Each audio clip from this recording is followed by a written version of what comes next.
نحمدہ ونصلی ونسلم علی رسولہ الکریم۔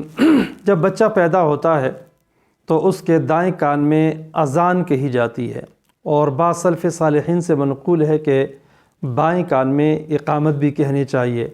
اب اذان اور اقامت نماز کے لیے کہی جاتی ہیں، لیکن اس کے بعد نماز نہیں پڑھی جاتی، نہ انفرادی اور نہ ہی نماز باجماعت۔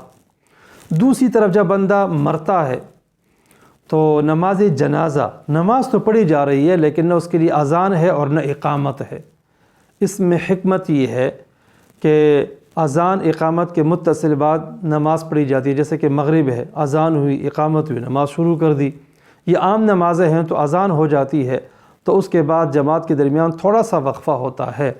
اس میں اس بات کی طرف اشارہ ہے کہ انسان کی زندگی، دنیاوی حیات صرف اتنی ہی ہے جتنی کہ اذان اور جماعت کے درمیان ہوا کرتی ہے۔ یہاں پر بھی پیدا ہوتے ہی اذان ہوگی اور اس کے بعد مرے گا تو نماز جنازہ پڑھ دی جائے گی، تو درمیان کا جو وقفہ ہے یہ انتہائی مختصر وقفہ ہے۔